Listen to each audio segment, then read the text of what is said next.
Okay. So I, Javante Miller, and my wife have been in the Department of Homeless Services now for 8 years.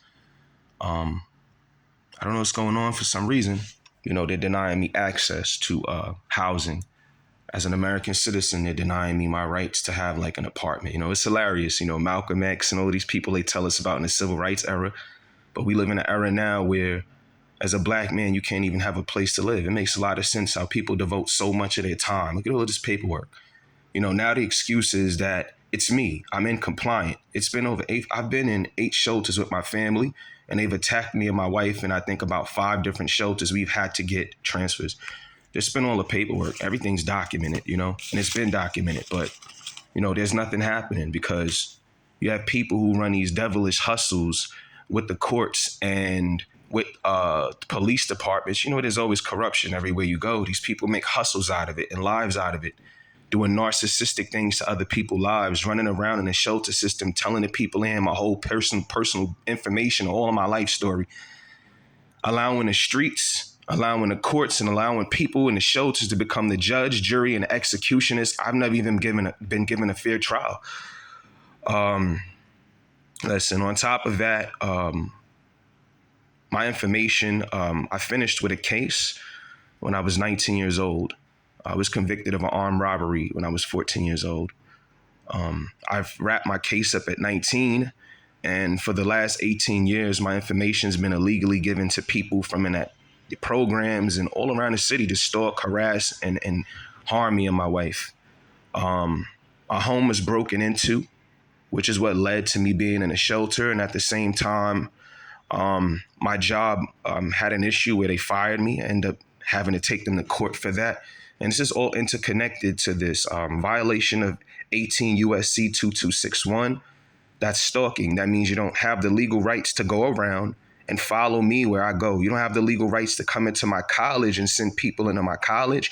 You don't have the legal rights to put people in buildings to live next door to me, because this is what they've been doing to me and my wife.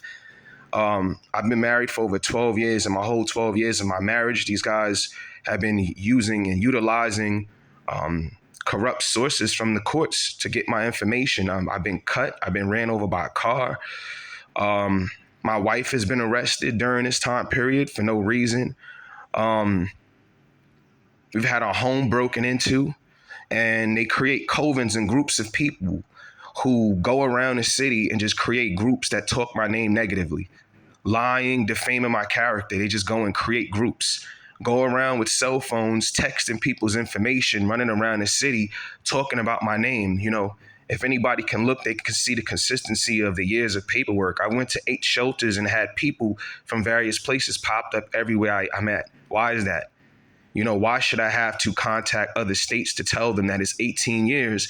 I finished with a program when I was 19 years old, and you guys got people out here 18 years later running around the neighborhood giving my information to people with chemical dependencies, people who have mental issues, people who were just coming home from prison yesterday. You give them me and my wife and my little baby address to where you live, and then people run around and act like they don't see something's wrong with that, like they ain't got common sense.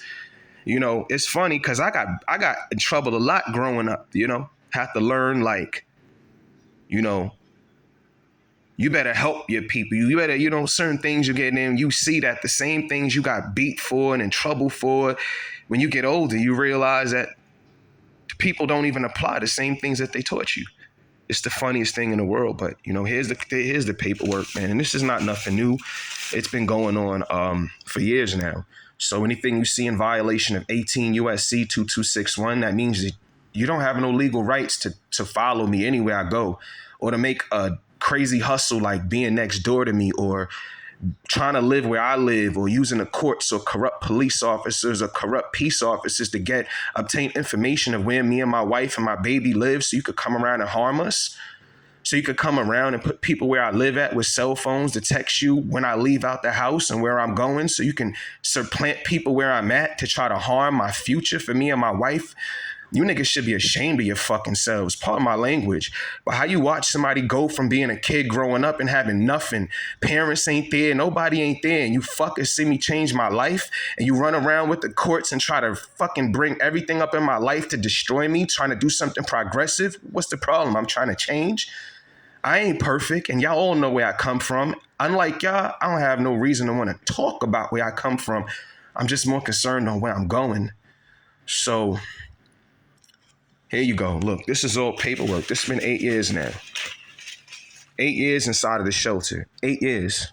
8 years. 8 years.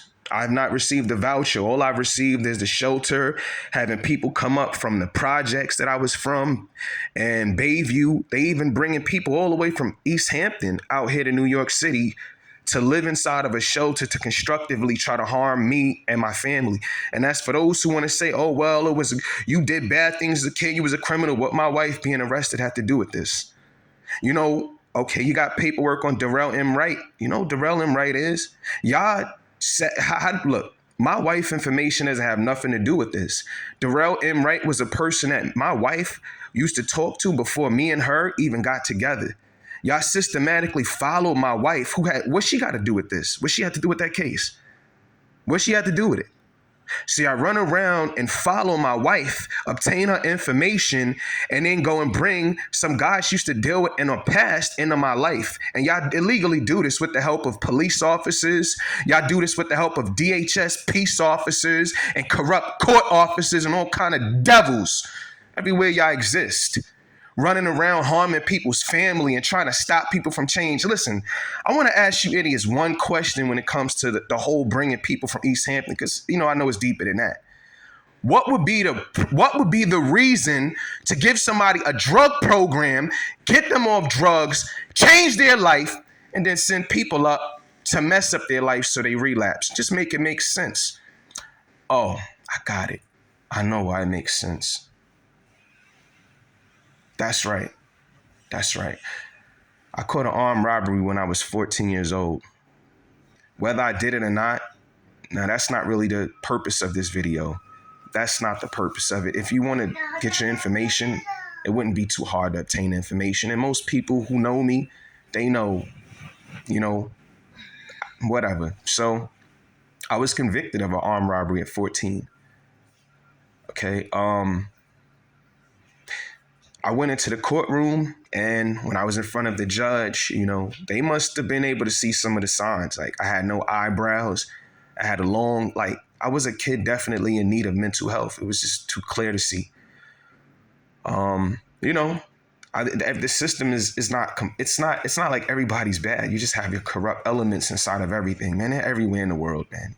So you have great cops out there that do a phenomenal job that actually save people's lives, for real, for real. You got great judges out there that actually bring justice to the world, and they balance things out and weigh it out. You got good people of all sorts, and then you got people out there that's corrupt. That's always trying to make a side dollar. And in America, we'll get to that in a second. So I came back up to New York at 19 years old, and whatever kind of game was going on with the court, my information was given to people so that they could monitor me, surveillance me, and record me and all kind of stuff. And unfortunately, in the 18 years that this has been being done, in 18 years, all these roaches, it is a shelter. In 18 years, after all this is being done, nobody can make an understanding of how you bring people from Long Island all the way to New York to cause me harm. And a matter of fact, anybody that's reaching out to, you need to how you let somebody come into a neighborhood that you're not from and try to kill your friends, kill your family, kill a person, don't listen. Y'all just stay to yourselves, because I'm cool with that. I ain't out here. I ain't on no emotional tip. It's perfectly fine. You know what I'm saying? Like, you made your bed, you lay in it, right? We all make our beds, we all lay in it. That's fine. That's fine. So you run around for the next 18 years giving my information to people, harming me and my family. Okay, you went into the mosque, into Masjid Taqwa, and you started going around to all of the people in the community parading my name. First off, I'm a Muslim. My blood, my property, and my honor is sacred. That's the first thing. It ain't no way possible that a white boy with blue eyes, blonde hair, with army fatigues on, walks right in a mosque and talks trash about somebody's name and creates an environment, because this is what this is all about. You try to create an environment where I could be harmed, right? Because you're sending groups of people with cell phones to go into communities and talk about my name, and I'm not present there to defend myself. I'm not present there to give my perspective on what's going on. So what you're doing is just, initially, you're just jumping me, right? You're just getting a bunch of people and each person is saying something different, right? This person saying this is the reason. This person saying that. You get 5 people together, they all telling you different reasons why they following me and my wife. And you've been doing this, conducting this now for 18 years that we can show of it. I mean, come on. Come on. 18 years? Like, what was the point? Oh, I forgot. At the end of the drug program, under Mr. Hr1242, I was sent to court. Maybe a couple weeks before I was supposed to complete the program. And when I got to court, I had a bad letter. All of this can be, it's stated, you can check it out for yourselves. I don't have to, it's recorded and it's history. It's recorded. It's in wherever they keep the documentations filed, but it's there. I was sent a bad letter and I couldn't understand why. I was in this program. I was the top director. I worked at Kmart, and I used to run a house of over 40, 46, 47 residents. I couldn't understand why I would be sent to court with a bad letter. You know, I went to court that day and I almost did 10 years in prison, because as a 14-year-old, that was my offer on the table, 10 years in prison. You know, nobody looked and said, like, the kid really got mental health problems. Like, let's figure out what he's going through. Let's figure out what's in his environment that's affecting him, what's going on in his life. But, you know, that's how capitalism works, right? We're just thinking about the dollar here, future interests. So I got sent a bad letter. Mandy Kleiman, and there's a lady named Susanna Overtask. This is 18 years ago on top of this, 18 years ago. Mandy and Susanna came up to the court. They conversed with the judge, and they never got back to me. You know, I just remember leaving out the courtroom that day, and Mandy was crying, and Susanna was like, "We're going to get you out of there." And she was like all red in the face and upset. Okay, and so now I come back to the program. This is a drug program on top of that. I go back to the program. So we have something called Encounter. These are groups where you get to like converse with people, spew out your anger or whatever. It teaches you how to basically argue or resolve problems in a diplomatic way, you know, pretty much. So I tried to converse with Hr1242 for the next 4 weeks about why would he send me a letter when I went to court that almost got me 10 years in prison when I was really doing what the program required. But I never got back on that. So maybe 2 weeks later, Mandy Kleiman and Susanna, I can't remember her name, they actually created an open house up at Phoenix House, in which they brought people there. And I don't know what was going on. I don't know. But I just know that there was some wrong being done. And maybe they didn't want to express it, because the only thing that Mandy said to me and Susanna said, it was like, "Don't worry, we're going to get you out of here. We're going to get you out of here. You're not going to be in here." They were confused, you know, as to why that happened. Maybe within 3 weeks after that, I was out of the program. Like they abruptly got me out of the program. I never received the vestige, so I came home without no like trades. I came home, I didn't have no GED. I didn't have nothing. They kept me in these programs for all of these years. Like, I don't know, you know, just rehabilitating me. You know, I used to, like I said, I was a kid that needed help. I didn't grow up like a lot of people grow up. You know what I'm saying? I didn't grow up having any experiences. I wish I didn't have to talk about my experiences from my life, but unfortunately, for clarification and for the protection of my wife and especially my little baby, this shit got to be clarified. And whoever like it, like it. Whoever don't like it, I don't give a fuck how you feel. Period. Period. So that's pretty much what happened. So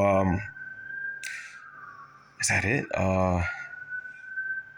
Pretty much. I ended up coming back home, and like I came out, I didn't have anything. I didn't have no trade. I didn't have no school. I had no GED, nothing. I had like an education up to like, I think like eighth grade, seventh grade, or something like that. I was messed up. I was messed up. I didn't come out, no job. I didn't have nothing. So initially when I got out, I was gonna start my life back off out there and just try to change a life. But I conversed with people in New York who said, come back home. I'm gonna take care of you. I'm gonna help you get a job and all of this type of stuff. But I ain't gonna go into that. I came back up here to New York, and at 19, finishing, by the time I was 21, I was homeless, staying in the streets. You know what I'm saying? Nobody helping me, nowhere to go. No love. When you're dealing with narcissistic people, you're dealing with sick people. And a lot of y'all that's going to receive this message, I need to go learn that word, narcissism. Because a lot of y'all are narcissists, and a lot of y'all is dealing with narcissism, and you don't even know it. A narcissist is a person that you're going all the way out of your way to disturb somebody else's life, but you ain't even got your stuff together. You ain't got a job, but you sending your friends up to my job to talk about my name. You ain't never been to college, lazy, but you sending your friends into my college? You don't even have an apartment, but you want to text people who live next door to me so I could lose my apartment? That's a narcissist. A narcissist is a troubled individual who's really just initially a coward, because narcissists is narcissists. They don't come out like narcissists. All narcissists hide it. They come off as angels. And a lot of y'all, whoever received, need to get some damn help if you're dealing with that, because you think that you're harming somebody else. You're harming yourself when you're a narcissist, because you're never going to go nowhere trying to focus so much on keeping somebody back. But anyways, though, by the age of 21, I was homeless again. At this time, I started going to Masjid Al-Iqwa in Brooklyn. They used to call it the McDonald's Mosque. Pretty good imam in there. Helped a lot of brothers that came home and stuff like that. And I went into there and, I don't know. I don't know. I'm not there to know how these corrupt actions take place. I can't give you all of that information. But let's just say people who are in the Muslim community, you're supposed to do, first off, you got the right to Allah. That's first off. You gotta deal with Allah's rules, God's rules, Yahweh's rules, El Shaddai's rules, the Most High rules. You got to deal with those rules. Then when you deal with those rules, you got to obey the laws of the land. You didn't obey any of these laws. You took my personal information and you gave it to all of the people that stay in the mosque homeless. And guess what y'all did? Y'all ran around and found a way to play tag with my life. I'm paying rent, busting my ass, living on 1501 Fulton Street under Roy and Wedderburn. And you cowards are sitting here trying to figure out how you can get somebody that lives in a place that I live to text you my information in and out to let you know my whereabouts as to where I go and what I'm doing. So now let me get this straight. It started off as a case when I was 14 years old for armed robbery for a kid that really needed mental health. Y'all wasn't trying to hear that. Y'all couldn't realize when I walked in the courtroom with no eyebrows, I was suffering from some problems, right? Okay, fine. I go through it for whatever it was worth. It did help me. I ain't gonna lie. I got a lot of help in those programs. I got a lot of help. And I got out. And I tried to change my life and do that which was productive in life. Within a couple of months of getting out the program, I got my GED. I forgot to say that, like maybe 4 months after getting out the program, I got my GED. And from there, I started college. But I was going to college homeless. Like I used to, let's put it like this. I didn't have nowhere I could go home at. I ain't have nowhere where I could go study my books at. I ain't have nowhere where I could go get an education. My heart was always in the right place. But, when you don't have help, that's just how life goes. You got to try and struggle even more, especially when you have no help, but everybody can help themselves. They're trying to stop you. Honestly speaking, for all of the disrespect that was done to me, it's surprising because y'all disrespected yourselves by letting people disrespect me. But let me get back on topic. Anyways, though, so I got out of the program, came back up to New York. I'm homeless now. So now, unfortunately, I'm sleeping in the mosque. I stay at Masjid Al-Iqwa, and I'm sleeping in the mosque, and I'm going there from court. From court. I'm going from the mosque to college. That's where I stay. I sleep at night. I lay right on the rug and just tuck my head inside my shirt and whatever I got and just close my eyes and try to go to sleep and, go handle my business that I needed to handle the next day. However they made this move, it's a violation of 42 USC 2000 H-1. You don't got the right to do that. This is not even double jeopardy. This is like quadruple jeopardy. This is like taking a person's information, breaking the law, recreating a new problem for them and just running off of that. It's like we don't never start back at the initial problem. You just try to start where you're at and remix it. We try to remix it. So anyways, though, and I was homeless. I used to go to college every day, but, I never felt a part of anything. I always got picked on. People always looked at me funny. And, again, like I said, if you guys go through my any of my pictures, anything on my website, anything my channel can be validated. All it takes to validate this is just for somebody in the law to just do their job. It's not hard to figure out. It's already there. If anybody says it's not true, then that's fine. They can say what they want. Men lie, women lie. Numbers tell the truth. Just look at the information and look at the facts. Do the math to it. Anyways, though, so I got out of this case when I was 19. But like I was saying, they were unhappy. There was people working that was unhappy that a 14-year-old who had mental health problems growing up, who mother and father wasn't there in their life and all these things they had to go through. They were mad that I wasn't locked inside of a prison. Like God, Allah didn't put me on this earth to bring good things to this earth. Okay. So now that's fine. Abdul Kareem goes up to the college with other people because now, we're under the age of terrorism, right? So now y'all finding a way to mix a case that I finished with when I was 19 into the fact that I'm Muslim presently. Like, how do you work that one out? How do I finish a case when I'm 19 years old and you bring people from Long Island to New York City in violation of 18 USC 2261? That's stalking. Talking about my name in violation of 5 USC 552A, my privacy. I got the right to my privacy, not nobody else. In violation of 42 USC 2000 H-1. Why? Because I caught this case at 14. I was finished with this case at 19, and y'all illegally found a way to revoke this case over and over and over. What was the point of giving me YO status? What was the point of giving me a drug program and counseling just to send people to the city to try to make me relapse? That makes sense? That makes sense? But yeah, it makes a lot. I should have known something, When they tell you as a kid an alternative to incarceration, never believe them. You're dealing with the same system that told the Indians, like, yo, don't worry, we're going to give you this little land, and they killed them. So that's fine. I'm not mad at y'all for breaking contracts. Listen, I ain't even got no problem with your system because you're just doing what you're supposed to do. Y'all, to be honest with you, I got a problem more with the people that got a kufi on their head than anybody else, son. You know why? Because you know God's word. You know better, son. You know better.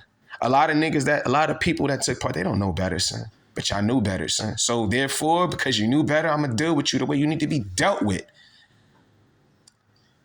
Because you ain't about me, disrespected God. Maybe I would have passed if it was me, but you went in the mosque, son. You went in the mosque, son. Y'all ain't getting away with that, son. I'm not allowing it. I'm not going to allow it. And by the will of Allah, Yahweh, the Most High, El Shaddai, I ain't allowing that. You got people ain't going in the mosque because they want to become worse. People going in because they got problems and they want to change, man. They want to become better.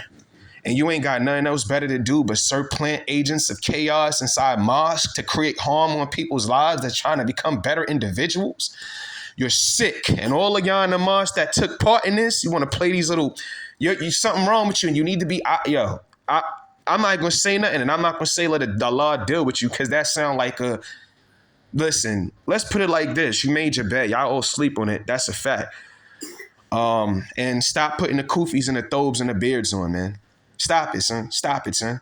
Stop it, son. A Muslim is not a Muslim until he wants for his brother what he wants for himself. You want to be homeless? So why you like seeing me and my wife inside of a shelter? Would you like for somebody to put private investigations on you and give you and your family's information to security companies and have little 19-year-old kids who just got out of college, who just got out of school yesterday with a security outfit on, about to make you break their neck somewhere in the city? Would you like it if somebody did that to you and your family? Would you like it if I came over to where you live at and gave people your personal information and gave people a cell phone and paid people money? In the midst of every time when me and my family was attacked, y'all ain't never show up, son. What kind of Muslims are y'all, son? What kind of Muslims are y'all, son? But you know what? Real recognize real. The real Muslims, they gonna see what it is. For y'all out there playing these games, son, y'all gonna be exposed, son, because you could do whatever, but this deen and God's word is, is much more powerful than y'all. And I'm gonna get off of that because I'm really, really offended. But this is a spiritual issue. And now I will say I'm gonna let God deal with y'all because y'all good. Because y'all went up in God's house and violated.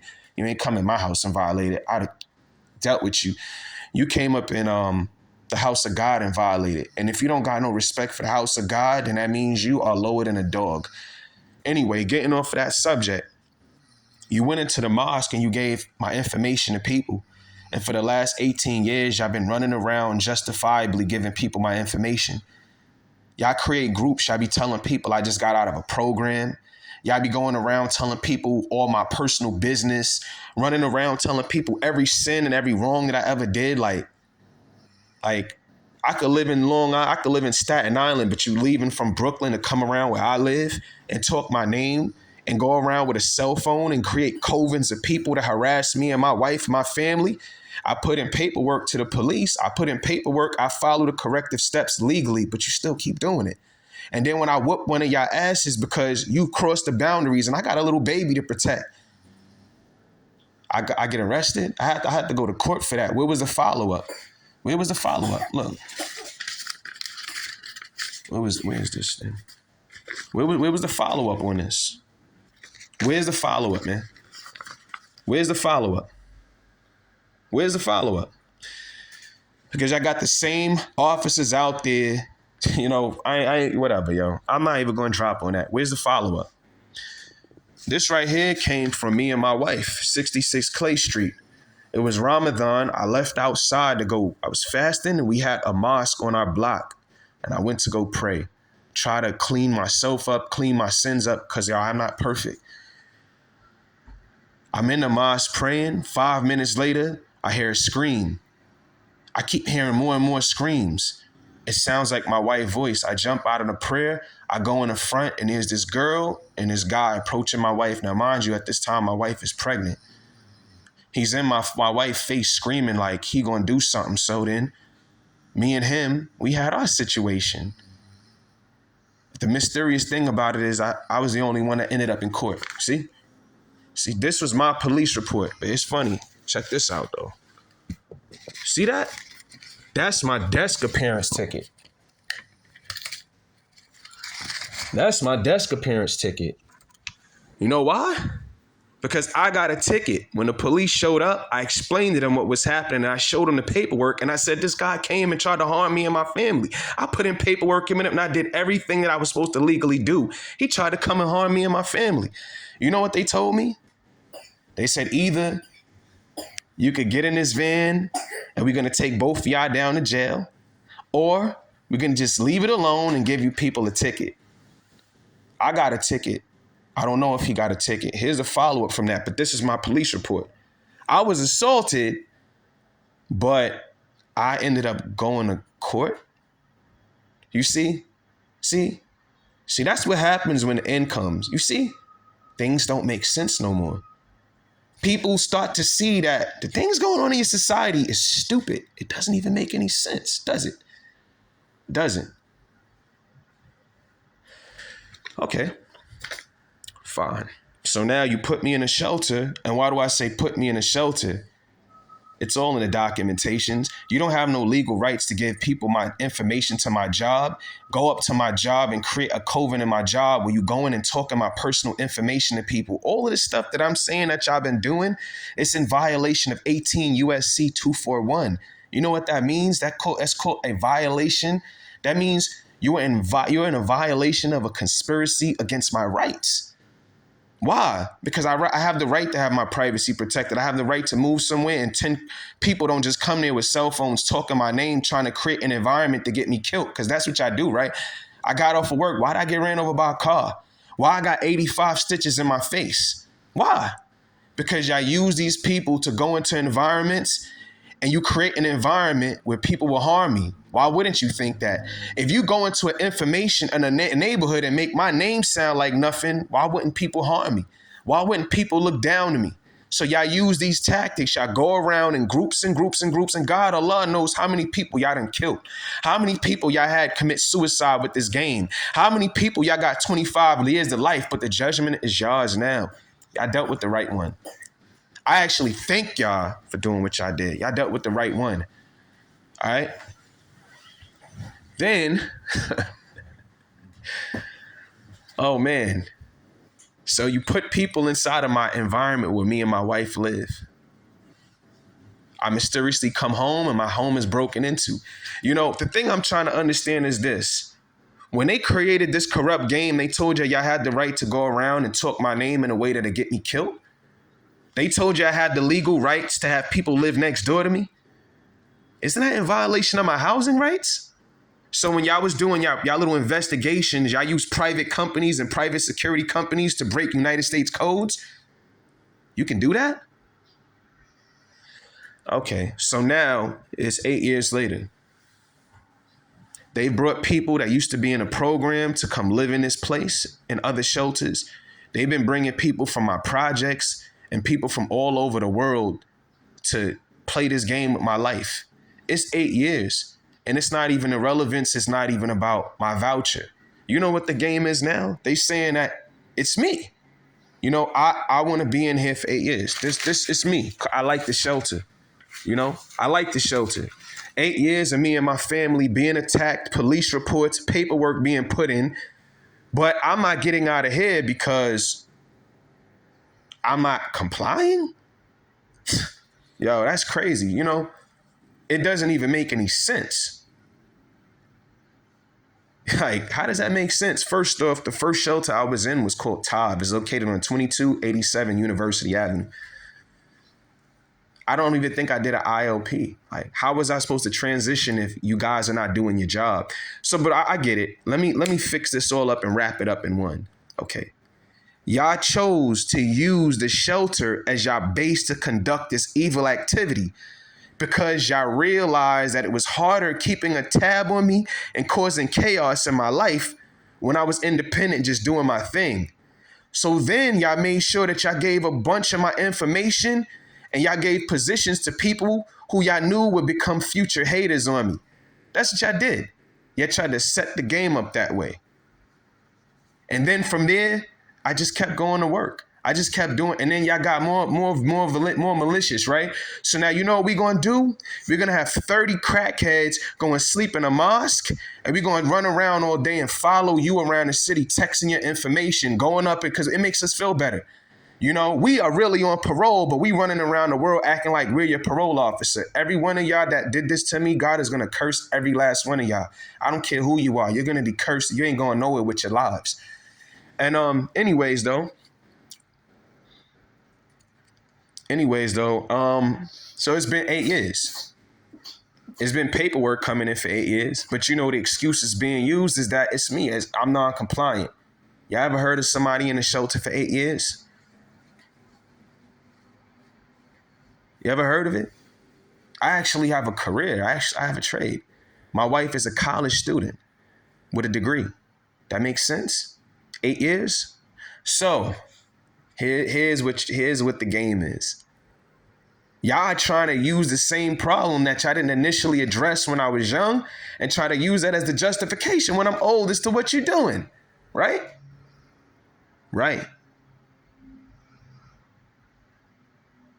So everybody could keep a little slimy ass hustle. Probably don't even make no money. You send people from my projects. Listen, man, all of you people coming out there, stop telling people y'all my friends. Stop telling people I'm not cool with nobody. I wish people would stop these lies that y'all just do this stuff so that y'all could get a plug from the courts or the cops or whoever's running this illegal, corrupt stuff. Y'all just do that so y'all could get a plug, get a couple dollars. Why don't you do what I did? I sat out there every day and sold incense for $1 with me and my wife. I paid $720 a month for a room where I was harassed at every day and had my personal information given out. And anytime I put my hands on somebody, I go to jail for defending myself. And I ain't got nobody to call and help me fight nobody. So it's me against everybody. And the people that's supposed to be helping me, you helping people fight me. It's funny, son, but you let them tell their story. And after they tell their story, listen to the person and look at the person telling you the story. Facts, yo. Look at the person. The same people talking my name, you're a loser. You ain't doing nothing for yourself. You're more concerned with my business and talking about my business than you concerned with even doing what you're supposed to do. And that's a sad, sad person. And you got other people take part in this. You're just a narcissist. You don't want to stop till somebody wring your neck out. Like, you won't stop. A person you won't, like, that's the problem with you guys. You are the type of people, you don't listen until somebody harms you. And the bad thing about it is that you could take all your legal steps, but how are you supposed to get any remedy when the people that's supposed to be helping these situations are the people causing these situations? So what is this purpose for? It's the purpose of this is for understanding. It's for understanding. You know, you send people out with cell phones texting my information. You see me and my wife selling incense on the train for $1. See us at gas stations, wherever we got to go to survive. And you little rat bastards think it's fun to send around people to text my information. Like, you so, like, y'all sit around every day and can't wait for me and my wife to go sell incense so y'all could get out there with a cell phone and take our pictures. Like, what kind of lame are you? And then run around the city all day talking about my name, ha ha, he, like, what a loser, son. You're a loser. And you know what's crazy? We in a generation where y'all niggas is making these losers like y'all protecting losers, huh? Like, just do what y'all want to do. Like, it don't matter because, you know what I'm saying? Like I said, like, what it is going to be, son. Like, if y'all like rolling with this, just roll with it. Keep on, son, because like I said, y'all made y'all beds and y'all lay on it. I've made my bed in my life and I've had to lay on it plenty of times. A big portion of my life, I was in trouble. I didn't even do this stuff. I was just being harassed by the police in my neighborhood, beating me up every day, locking me up. And I would go outside, the police in my neighborhood would lock me up and I didn't even have nothing on me, man. You know how many times I got locked up for no reason? Maced and beat up in front of my grandmother. And my grandmother, I said, Grandma, why don't you rest in peace to my loving grandmother? May God bless you forever in heaven. I mean, my grandmother told me, boy, something to the effect of housing would mess with her stuff. If she did it, they would have her evicted. You know? Mind you, I was like 13 at that time, going to meet my grandmother in a supermarket, help her bring her bags home. You know, they maced me and beat me up, you know? But the same people would talk about my name now. You know, it's so funny with narcissists because they always come around to be a part of something, but they never around when you need them, you know? They come out of the woodworks and they want to be a spy on your life. Really, we call in the streets a snitch. But you want to be a spy in my life. But when I'm getting my ass beat out there, you ain't never nowhere to be found. When there's people harming me, where you at? Where are y'all at? Hiding. That's where y'all making up stuff and trying to fix stories to make it look right while you niggas is lame. You talk about my name all you want because y'all done it for so many years so perfectly. You know, do it. I don't care, son. My thing is at the end of the day, like, God sees everything. God knows my heart. I know I'm not a perfect person. I know that. But I'm happy now. I'm at least getting to the point where I understand. And as for you pieces of shit, son, man, y'all hurry up and go to hell. If all you do is get your fun out of like hurting other people's life and making people feel low and harming people mentally and shit like that, you're a piece of shit. Period, son. Period, son. Y'all niggas is coming all the way from out in Bayview and talking my name. Like, stop. Stop talking my name because I don't come out to Bayview and talk your name. I haven't even talked anybody's name on this because you know who you are. I don't have to say your name because I'm really not into all of that. I'm not into talking about people. You see what I'm saying? So, but you know who I'm talking to though. Don't come around here no more, sir. Don't come around where I live at. Stop coming around like I'm your friends. You niggas come and stay in a shelter so y'all could put your cell phones on, record, and then try to do a corrupt hustle with a nigga that ain't even your friend. I don't like none of y'all niggas, huh? I don't like none of y'all, son. Don't fucking get friendliness confused with your friend. I am not your friends, and I never was, and y'all know I'm not. I never smoke with y'all, drink with y'all, eat with y'all. Y'all running up in the shelter like y'all know me. Stop running around my information, son.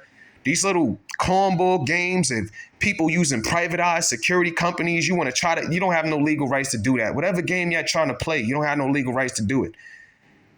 As a DHS peace officer, you don't have no legal rights to text my information outside of the people that could harm me. And then know that I got arrested and they harmed me. And the same officer, you pop up 4 shelters later in the same shelter pulling the same shit. So basically you saying, yeah, I almost got you killed. And so what? I'll do it again because ain't nobody going to do nothing. But I forgot when I do something, I go to jail, right? I just want to say that so all of y'all know what y'all took part in. God is going to deal with y'all, son. And you know what's sad? Y'all not built like me. When y'all got to go through this, don't cry. Don't be soft about it. Deal with it because you do it to others. You fucking weirdos. You sit around people's houses with cell phones and shit trying to fucking text people information. The fuck you think you parole officers, probation officers? You bunch of dickheads. Let me tell you what this shit is all about. And I have more to go through, but yo, it's been mad long. See how much I got to talk about? Let's clarify this one, right? After slavery ended in the 13th Amendment, right? It was a clause in the 13th Amendment. It said, except for like imprisonment, meaning that slavery can partially or even fully be enforced on a person if they're imprisoned, right? Maybe 50 years after that statement was made, the United States became the world's largest prison industrial complex. How is the question that people don't understand. Well, how did the United States go from a country like that to like the world's largest prison industrial complex? Because we created something called gang stalking. Gang stalking is not a legal terminology. And most people that talk about it, they try to gaslight you and make you seem crazy because we have no legal definition for all of the laws that you niggas break under this concept. You can't call gang stalking one thing. You can't say gang stalking is just community following you because you talk about people's names. Put it like this.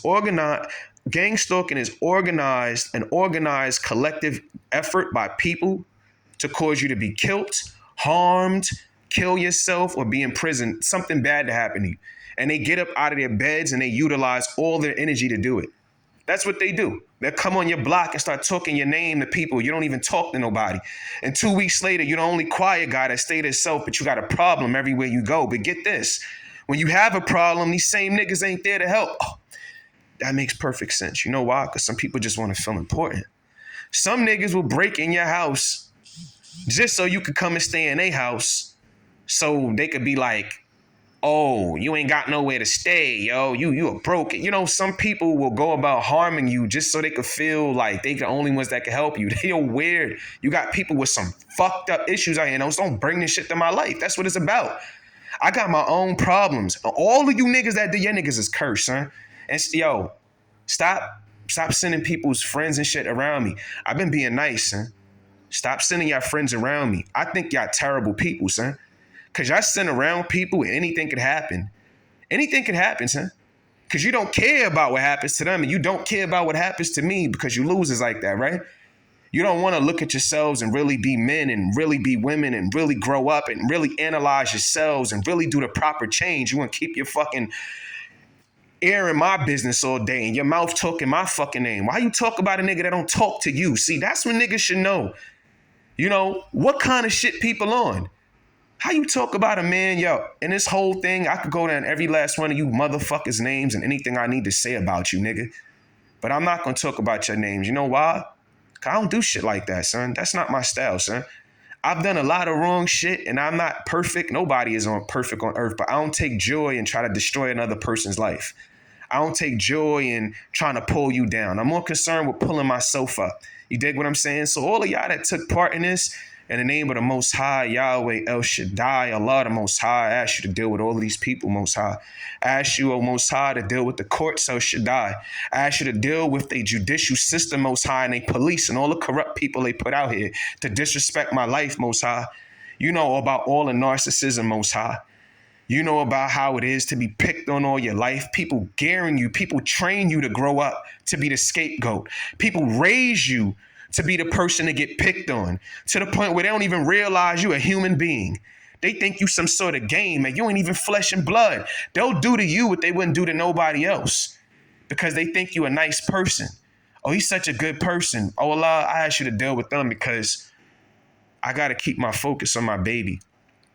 And I got to keep my focus on my family and all the things that you've given me. And not my focus on cats running around doing stupid stuff. If I have to protect myself, Allah, I ask you to help me to protect myself and to protect myself and my wife and my baby. Like, I need to protect them. And I ask you to, El Shaddai, the Most High, to deal with the situation, bring the truth to it, bring the closure to it. You know, all of these people trying to bring down my name and throw dirt on me, Most High, you got angels everywhere, and I ask you to deal with them, Most High. I mean.